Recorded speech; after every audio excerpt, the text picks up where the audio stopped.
은혜 받으실 하나님의 말씀은 요한계시록 21장 19절로 20절입니다. 요한계시록 21장 19절로 20절 말씀을 봉독하겠습니다.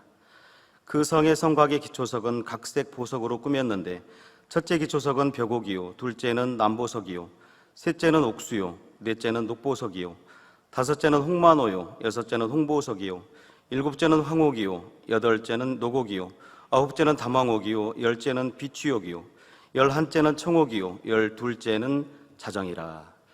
아멘.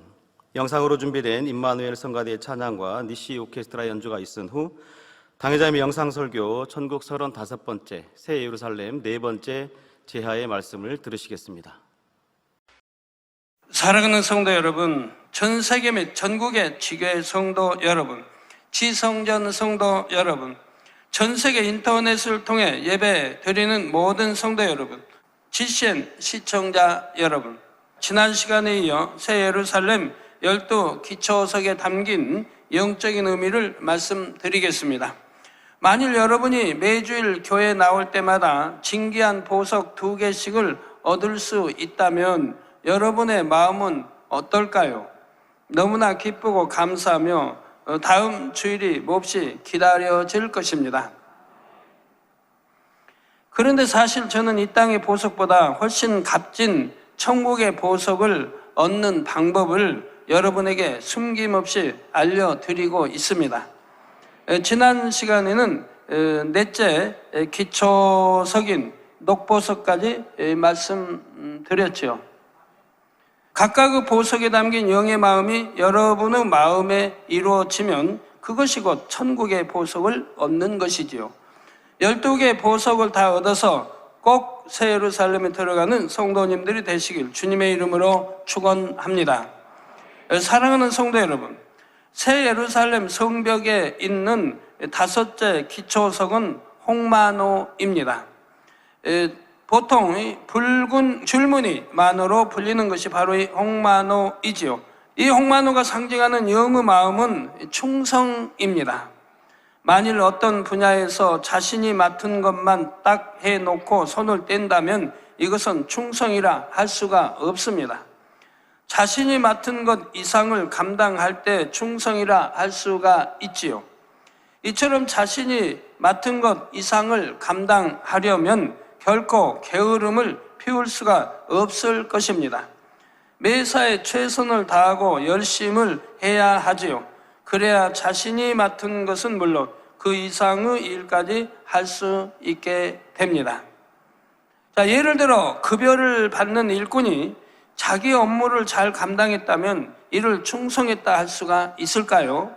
마땅히 자기 할 바를 한 것일 뿐 충성했다고는 할 수가 없습니다. 자신의 업무는 물론 시키지 않은 일까지도 마음을 쏟아 성실하게 이뤄낼 때 이를 충성한다고 할 수가 있지요. 가정에서도 마찬가지입니다. 가정의 가장이 가족들의 생계를 위해 수고로이 일해서 돈을 버는 것을 가정에 충성한다 할 수 있을까요? 그것은 가장으로서 마땅히 자신의 할 바를 하는 것뿐이지요. 어머니와 아내 된 사람도 마찬가지요. 자녀들도 마찬가지입니다. 어머니와 아내로서 또는 자녀로서 마땅히 할 바를 하는 것을 충성이라 하지 않습니다. 우리 하나님께서 인정하시는 충성은 자신의 사명을 감당하기 위해 마음과 뜻과 정성과 목숨을 다하는 것입니다. 그리고 이러한 충성이 교회면 교회, 직장이면 직장, 가정이면 가정에서 다 이루어질 때 이를 온 집에 충성한다고 하지요. 이러한 영적인 충성을 하기 위해서는 먼저 의로운 마음이 있어야 합니다. 하나님의 나라가 확장되기를 원하는 마음, 교회가 부흥하고 발전하기를 원하는 마음, 내 직장이 번창하기를 원하는 마음, 내 가족이 행복하기를 원하는 마음, 이처럼 나 개인만 위하는 것이 아니라 다른 사람과 공동체가 잘 되길 바라는 마음을 의로운 마음이라 할 수가 있지요. 이 의로운 마음과 함께 나를 희생하는 마음이 있을 때 충성하는 행함이 나옵니다. 만일 교회가 부흥하든 말든 나만 잘 믿으면 되지, 하는 마음이라면 교회를 위해 희생하지도 않겠지요. 이런 마음을 가진 사람에게서는 충성도 찾아볼 수가 없습니다. 또한 그런 마음을 가진 사람을 하나님께서 의롭다 하실 수 없는 것입니다. 반면 이처럼 복된 소식을 나만 알고 믿을 것이 아니라 알지 못하는 많은 사람들에게 알려야겠다. 우리 교회가 더 부흥하고 발전하도록 해야겠다. 이런 마음은 얼마나 의로운 마음입니까? 그런데 이런 마음 위에 희생하는 마음을 가진 사람은 영혼 구원과 교회를 위해 충성하게 됩니다. 특별한 사명이 없어도 열심히 전도합니다. 누가 시키지 않아도 부지런히 신방합니다. 자신이 쉴 수 있는 시간까지 할애해서 열심히 영혼들을 돌아보지요. 또한 자신이 쓸 물질을 영혼들을 위해 쓰며 사랑과 정성을 다하는 일꾼들도 있습니다. 이처럼 성도로서 마땅히 해야 할 일, 그 이상을 마음과 뜻과 정성을 다해 감당하는 것을 충성이라 합니다. 의로운 마음 위에 희생하는 마음이 더해질 때 이러한 충성이 나오는 것입니다. 그런데 이러한 충성이 온 집에 충성이 되기를 위해서는 선한 마음이 더해져야 합니다. 마음이 선한 사람은 한 군데만 치우치지 않습니다.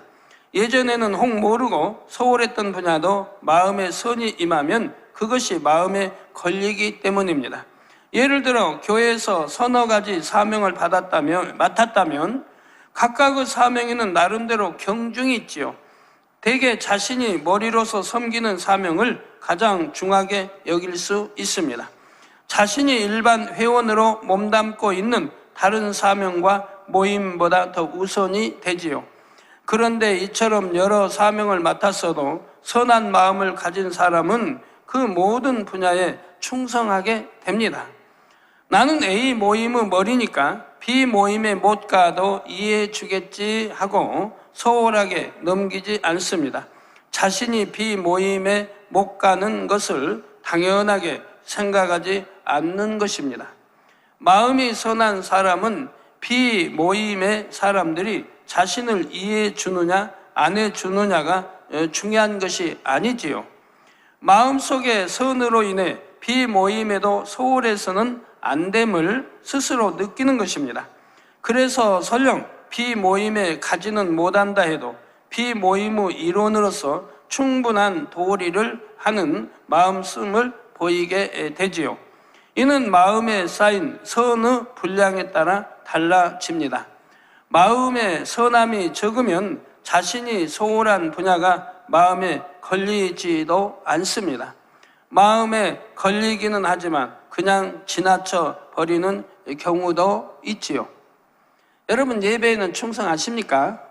예배 시간에 지각이 나고 그러면서 충성한다고 하면 아니겠죠. 하나님 보시기에 기쁨이 될 수가 없습니다. 물론 수요예배나 이래서 직장 사정상 늦는 경우는 예외이고요.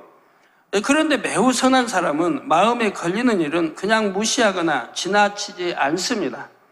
어떻게 하는 것이 선인 줄 아는데 자신이 행하지 않고 있으면 견디기 어렵지요. 선한 행함을 보여야만 비로소 마음이 평안해집니다. 이 선한 사람은 악을 행할 수가 없습니다. 악을 행하게 되면 너무 마음이 불편하고 힘들 것입니다.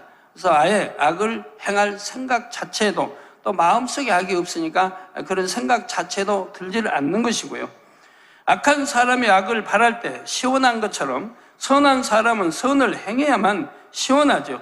그래서 선한 사람은 자연히 온 집에 충성할 수 있게 되는 것입니다. 악한 사람이 악을 바랄 때 시원하다고 하는 것은 설명 안 해도 아시겠죠? 악한 사람이 짜증내게 혈기 막 내고 그냥 뭐 한바탕 해놓고는 시원하다 하지 않아요. 그러면 마음이 풀린다고 스트레스가 싹 풀린대요. 악한 말 막 하고 악한 행동 해놓고.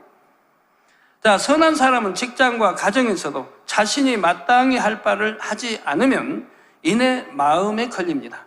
나는 그럴 수밖에 없었다고 이유를 대거나 핑계거리를 찾지 않죠. 자, 예를 들어 교회에서 많은 직책을 맡은 장년 여성도님이 있다고 합시다. 그러다 보니 많은 시간을 교회에서 보내게 됩니다. 상대적으로 남편과 자녀들을 위한 시간은 이전과 비교할 때 많이 줄어들었고요. 이럴 때 정녕 선한 마음으로 온 집에 충성하는 분이라면 어떻게 할까요? 비록 가족을 위해 일하는 시간은 줄었다 해도 아내로서, 엄마로서 가족에게 베푸는 사랑은 줄어들지 않게 됩니다. 내가 교회 일로 얼마나 바쁜지 알죠? 그러니 잘못해도 이해해 주세요 하고 남편에게 소홀했던 분야를 그냥 넘기지 않지요. 시간이 줄어든 만큼 더 진하고 뜨거운 사랑으로 남편과 자녀들을 섬기고 보살피는 것입니다. 매사의 모든 일에 내가 조금만 더 마음을 쓰자 하며 최선을 다해 정성껏 주변을 돌아봅니다. 그러면 주변 사람들도 그 진실한 마음의 향을 맡음으로 인해 만족하게 되는 것입니다.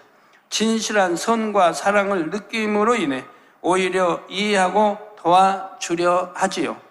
따라서 결과적으로 모든 사람과 더불어 화평할 수 있게 됩니다.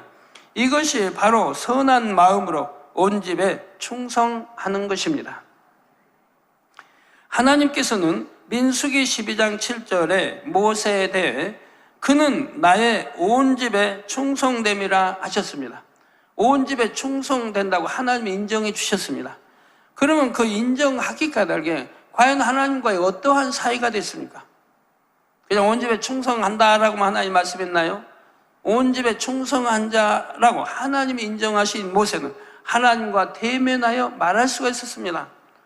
하나님과 대면하여 말할 수가 있다 이 말입니다.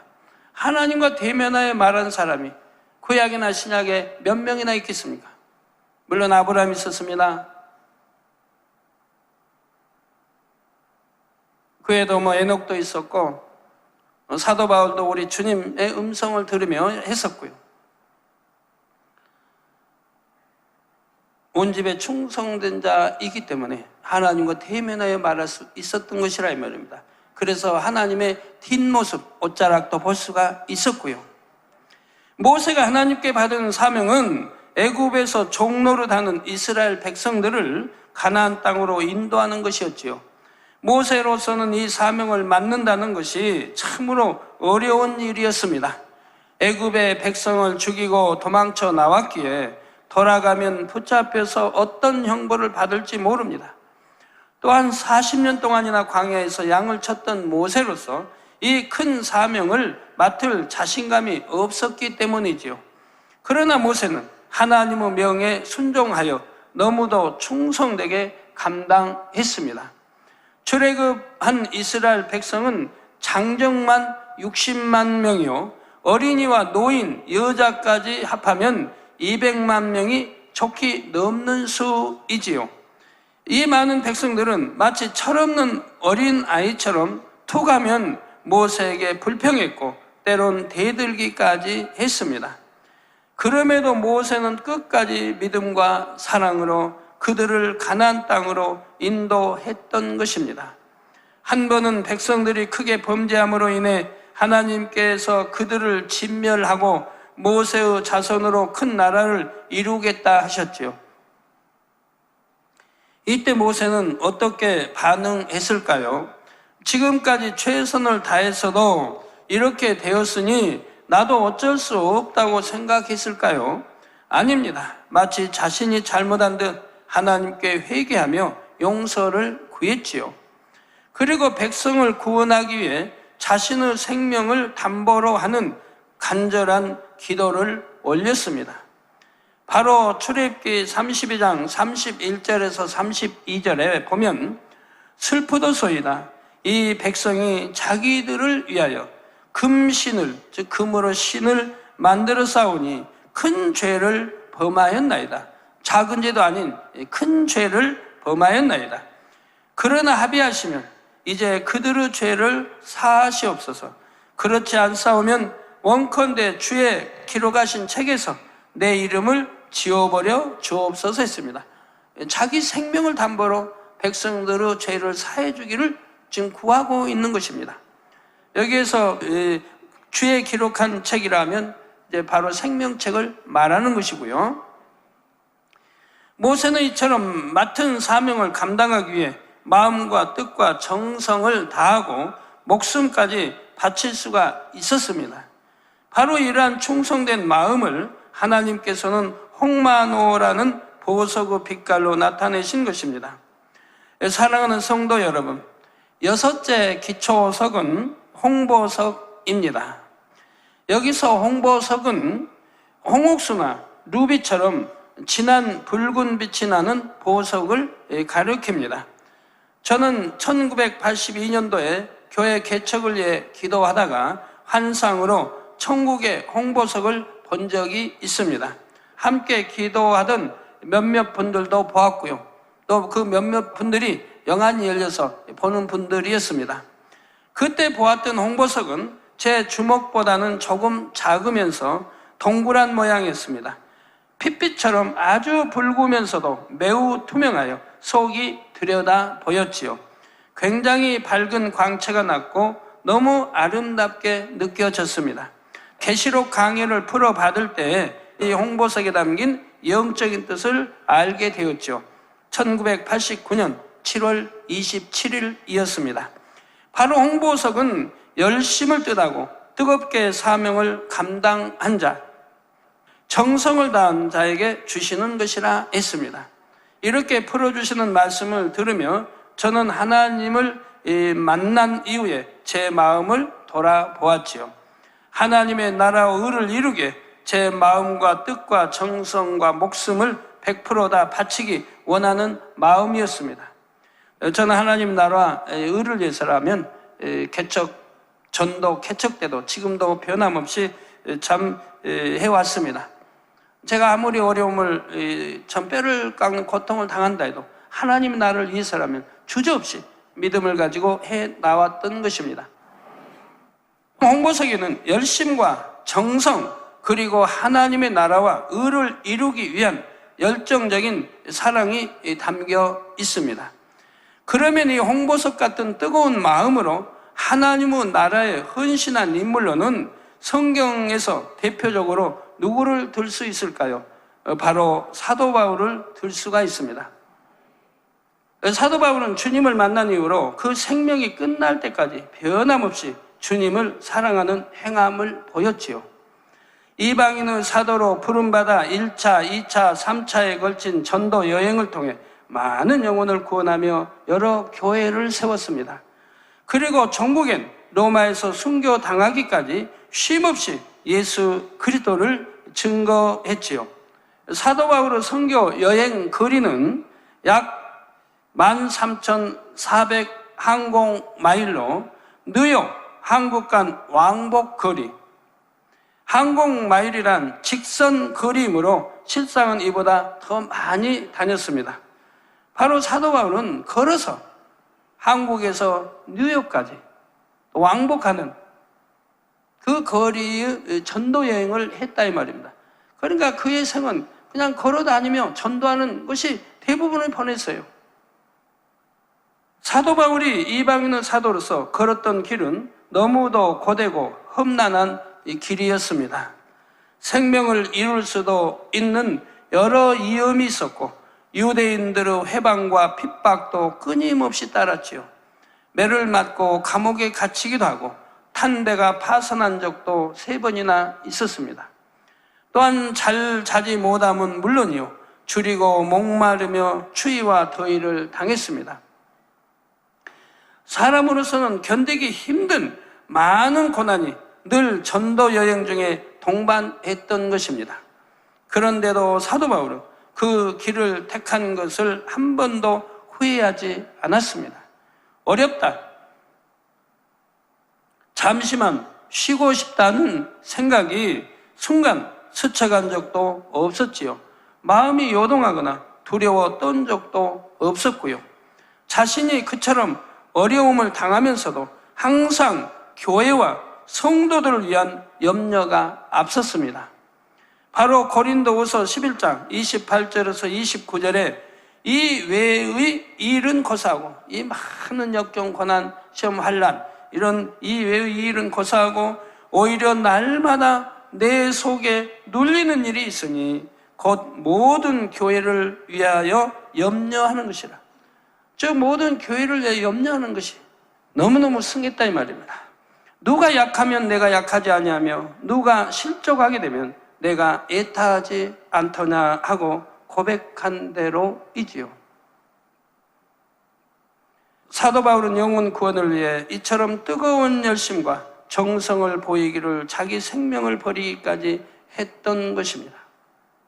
사도 바울의 영혼 구원에 대한 뜨거움이 얼마나 컸는지를 알 수 있는 말씀이 로마서 9장 3절에 나오지요. 바로 나의 형제 곧 권류고 친척을 위하여 내 자신이 저주를 받아 그리스도에게서 끊어질지라도 원하는 바로라 한 것입니다. 여기서 권류고 친척이란 혈연으로 이루어진 사람들만이 아닙니다. 사도 바울을 핍박하는 유대인들을 포함해서 모든 이스라엘 백성들을 의미하지요. 사도 바울은 바로 그들이 구원될 수만 있다면 자신은 지옥에 갈 수 있다고 한 것입니다. 바로 모세 선지자처럼 자기 생명을 담보로 백성들이 구원받기를 원하는 그런 뜨거운 열정, 사랑이 있는 거예요. 아무나 할 수 있는 게 아니에요. 더군다나 하나님 아버지 앞에 하는 일인데 헛한 말을 하는 거 아니고 진심이 없는 말을 할 수 있는 게 아니고 거짓말을 뱉을 수 있는 건 아닌 거예요. 중심에 진실한 말이라 이 말입니다. 영혼들에 대한 사랑이 얼마나 뜨겁고 그들을 구원하기 위한 열심이 얼마나 큰지를 알 수가 있지요. 이처럼 주님을 향한 뜨거운 사랑으로 영혼 구원을 위해 열심과 정성을 다하는 마음이 바로 홍보석의 붉은 빛으로 표현된 것입니다. 사랑하는 성도 여러분, 새 예루살렘 성벽에 있는 7번째 기초석은 황옥입니다. 한글로는 황옥으로 번역됐지만 영어로는 크리솔라이트, 귀 감람석이죠. 올리브 빛을 내는 올리빈 감람석도 여기에 해당하는 보석으로 간주합니다.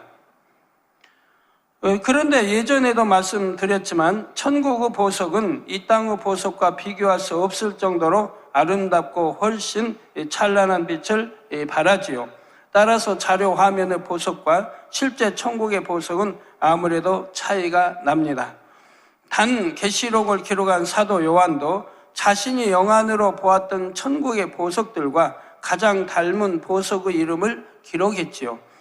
물론 천국의 보석에도 이름이 있지만 천국에서 불리는 보석 이름을 기록한다면 저와 여러분은 도무지 알 수 없을 것입니다.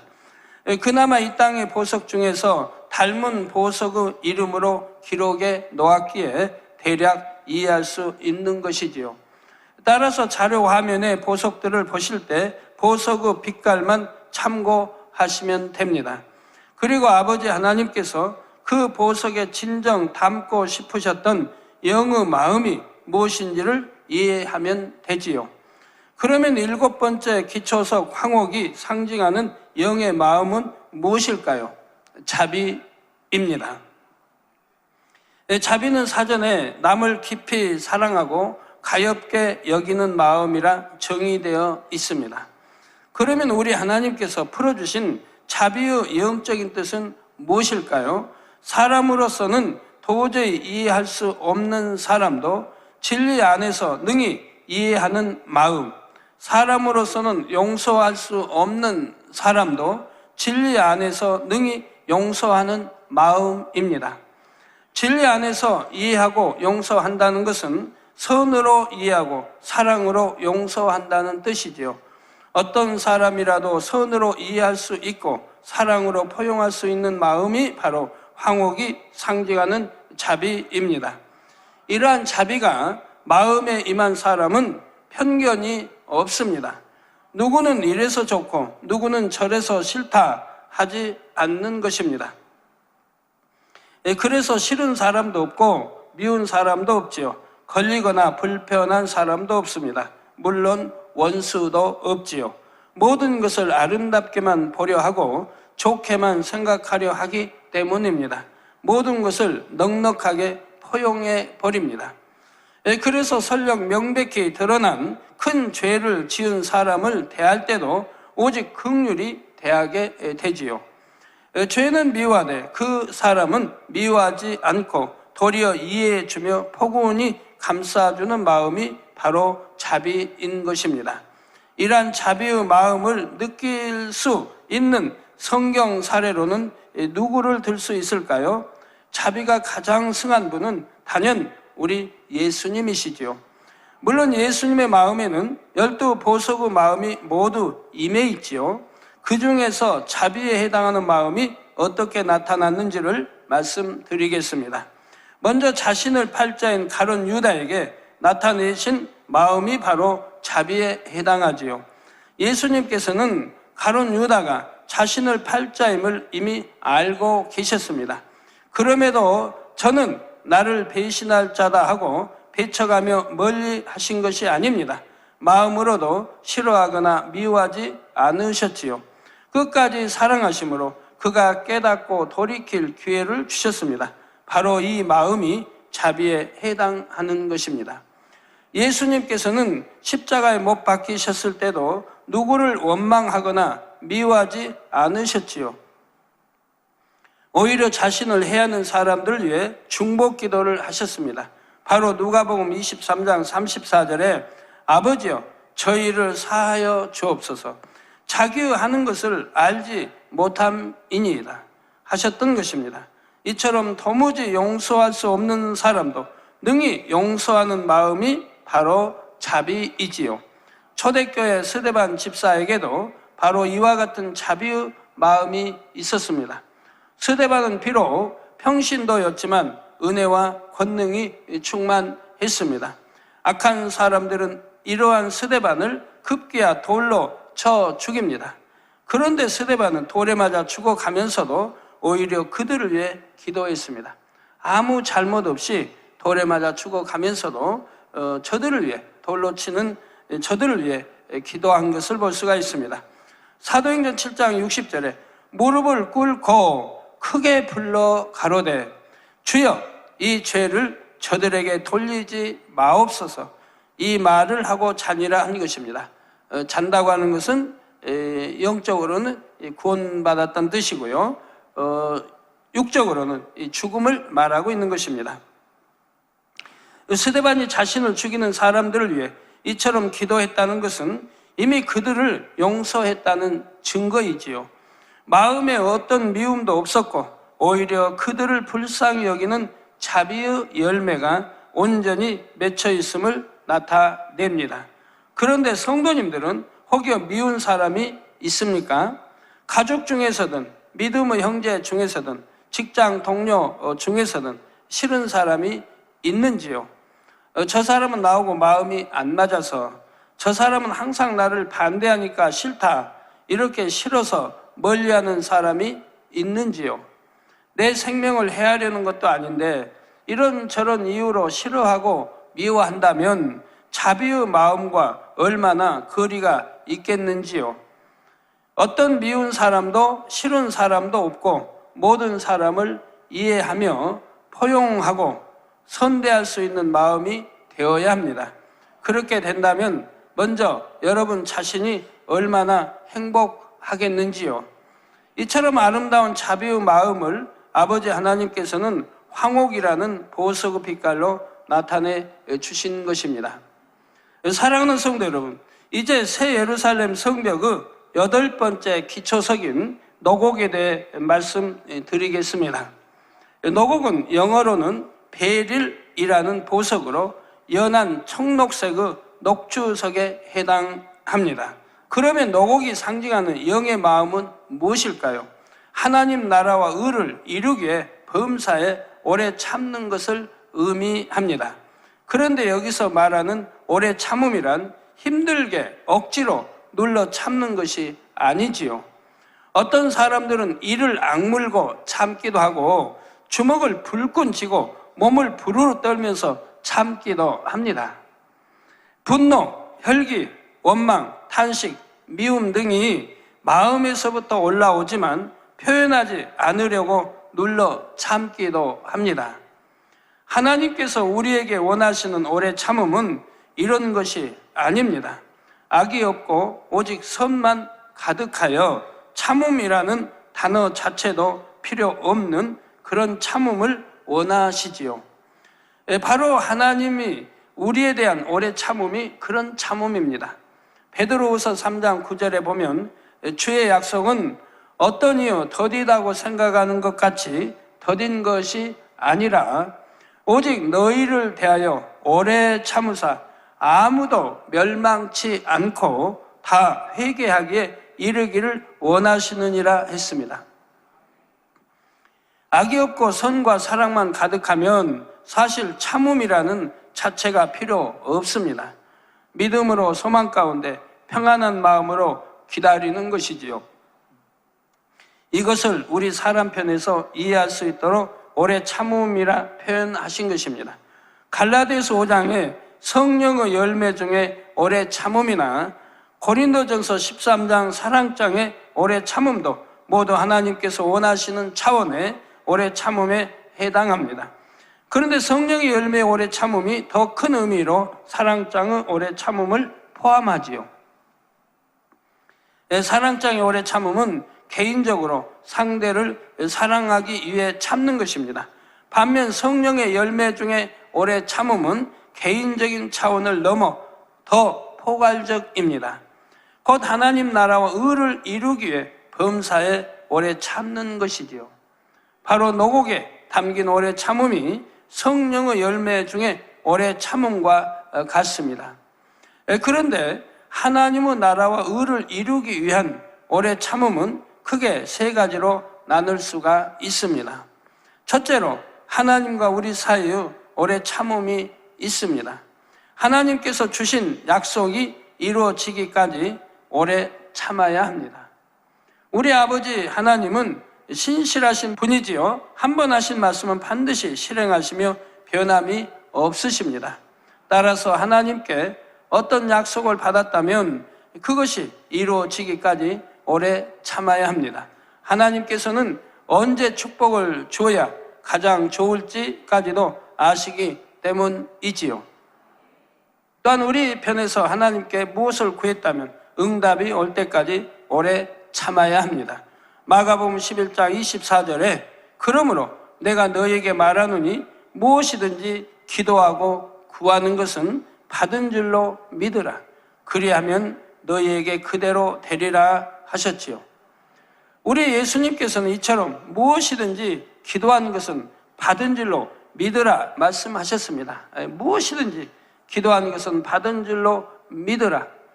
그래 여러분들께 믿고 기도하십니까? 응답 받을 때까지 변함없이 믿고 강구해 오셨는지요?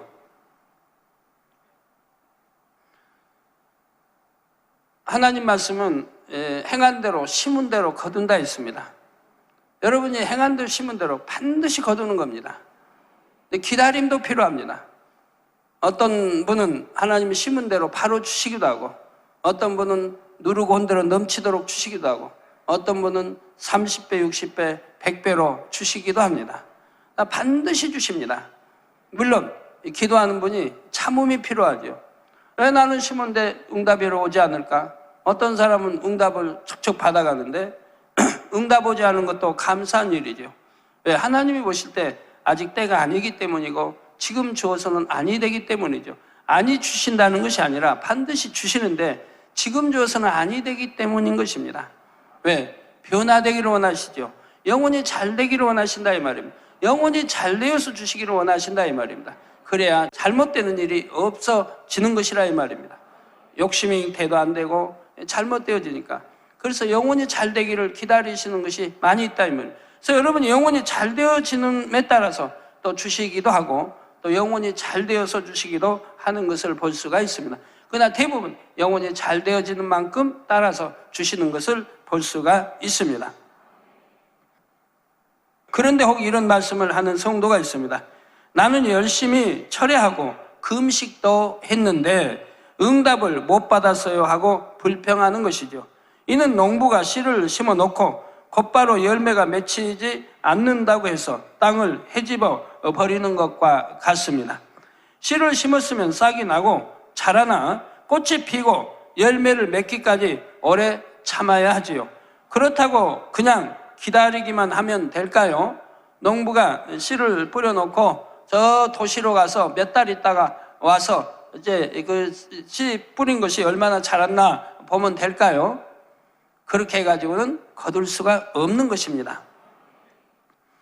농부는 좋은 열매를 얻기 위해 잡초를 뽑아주고 해충을 막아주는 등 땀 흘리며 가꾸는 수고를 하지요. 이처럼 우리 편에서도 기도한 것을 하나님께 응답받기 위해서는 우리 편에서 할 일이 있습니다. 믿음, 기쁨, 기도, 감사, 충성, 계명 지킴, 사랑이라는 7영의 합당한 분량을 채워야 하는 것입니다. 각자의 믿음에 맞춰 합한 분량을 채우기만 하면 하나님께서는 지체 없이 응답해 주십니다.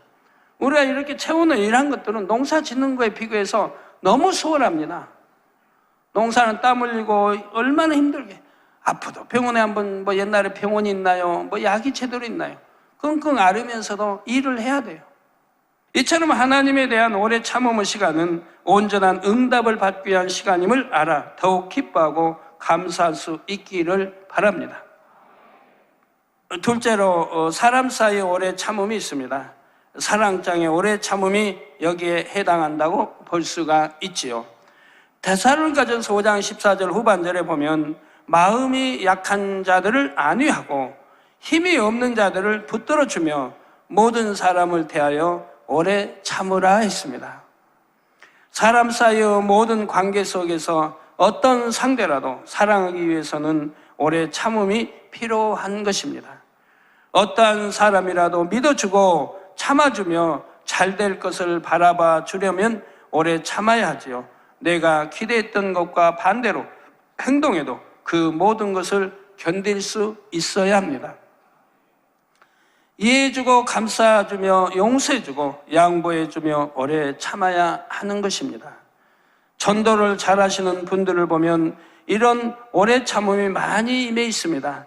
전도 대상자가 나를 싫어해도 찾아갑니다. 심지어 욕하고 핍박을 해도 웃으면서 또 다가가죠. 저 영혼이 구원받아야 한다는 사랑 마음으로 기뻐하고 감사하며 결코 포기하지 않습니다. 자, 이처럼 전도 대상자에게 선과 사랑 가운데 오래 참음의 본을 보이면 영계에서는 무슨 일이 일어날까요? 전도 대상자를 붙들고 있던 원수마귀 사단이 견디지 못하고 떠나갑니다. 전도자가 끊임없이 선과 사랑으로 나아가니 그 빛으로 인해 어둠이 물러가는 것입니다. 왜 그런 줄 여러분 아십니까? 전도할 때 영적 싸움에서 승리해야 됩니다. 포기하지 말고, 지지 말고, 내가 저분을 전도해야겠다면 내가 영적 싸움에서 승리해야 된다 이 말입니다. 우선 전도할 때 상대를 방해하는 원수마귀 사단을 물리쳐줘야 됩니다. 전도하고 만날 때마다 물리쳐야 되는 거예요. 그런다고 상대를 놓고 더러운 귀신아 물러가라, 사단아 물러가라 소리 내면 안 되겠죠? 마음속으로 싸운다 이 말입니다. 저 영혼, 내가 전도하려고 저 영혼을 방해하는, 믿지 못하게 하는, 회방하는, 방해하는, 마음의 문을 열지 못하게 하는 원수마귀 사단아 물러가라, 물러가라고 기도하면서 그러면서 전도한다 이 말입니다. 이 기도는 마음속으로 하셔야 된다 이 말이에요. 그러면서 전도하는 거예요. 이렇게 하루가 되고 이틀이 되고 계속하니까 원수마귀 사단이 결국은 견딜 수가 없다 이 말입니다. 하나님의 사람이, 빛의 사람이 자기를 물러가라고 계속 하니까 견딜 수가 없다 이 말입니다. 결국은 물러가게 될 때 마음의 문이 열리고 그리고 전도가 되어지는 것이기 때문에 포기할 사람은 하나도 없는 것입니다.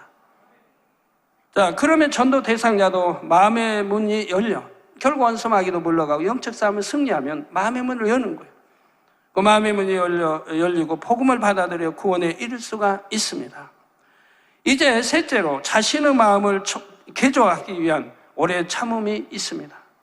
마음을 개조한다는 것은 마음에서 비진리와 악을 뽑아내고 진리와 선을 심는 작업을 말하지요. 이처럼 마음을 개조할수록 믿음이 성장합니다. 갓난아이의 믿음에서 어린아이의 믿음으로 이어 청년의 믿음, 아비의 믿음으로 자라지요. 아버지 하나님께서는 우리가 아비의 믿음에까지 이르기를 원하십니다.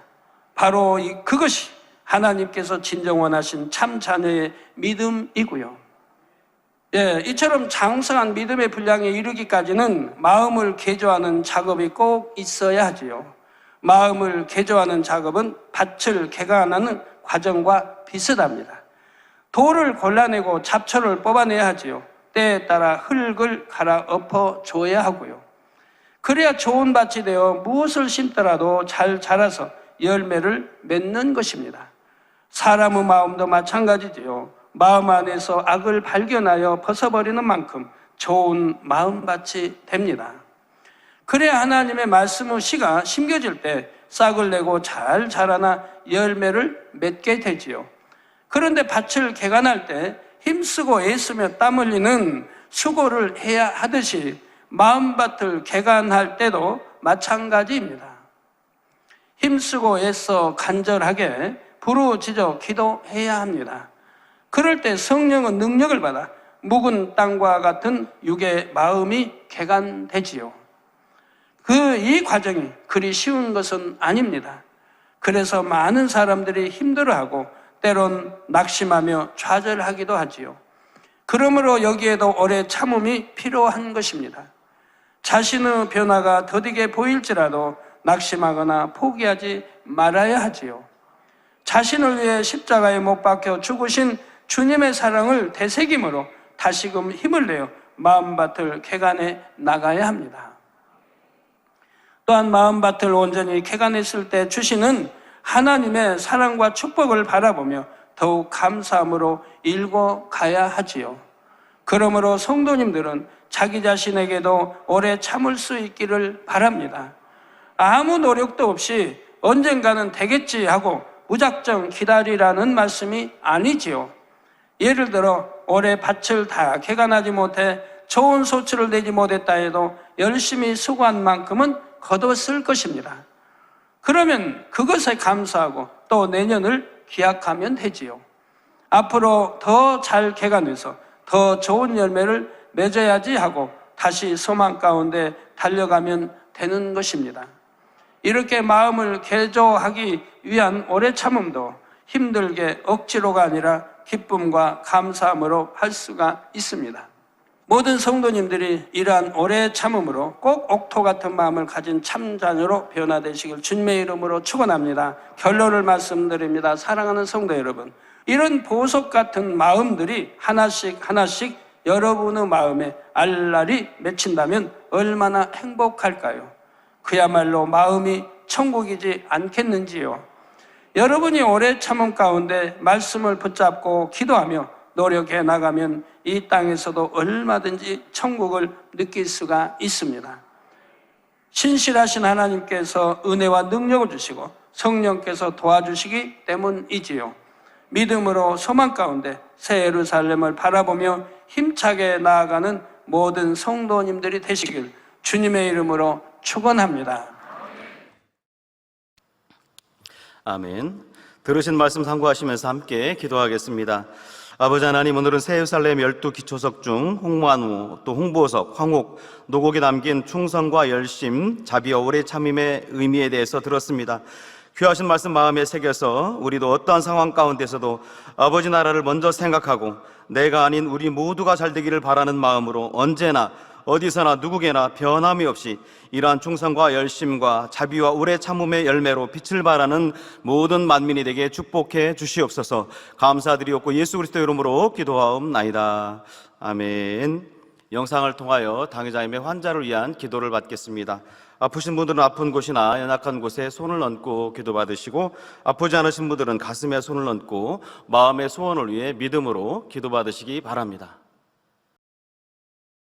할렐루야. 전능하신 사랑의 아버지 하나님, 이 시간 기도받는 모든 성도님들 위해 안수하여 주옵소서.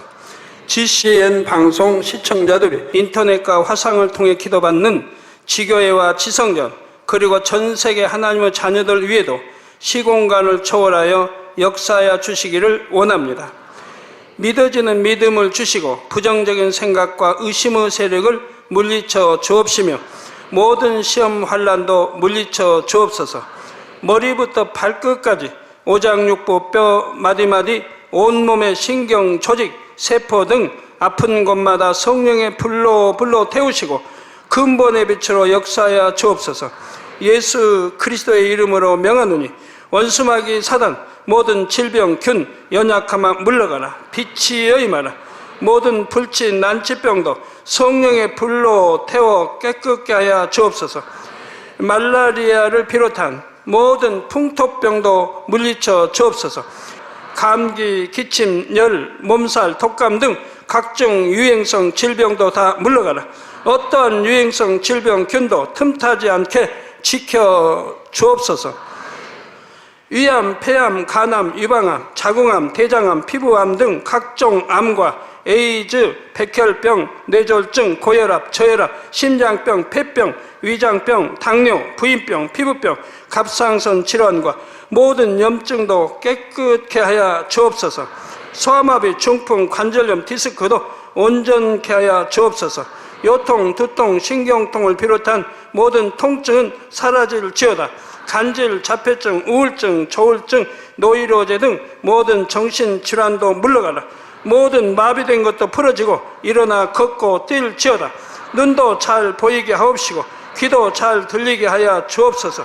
소경은 눈을 뜨고 기머거리는 들으며 벙어리는 말할지어다. 각종 사고, 후유증도 깨끗게 하시고 부러진 뼈도 붙여 주옵소서.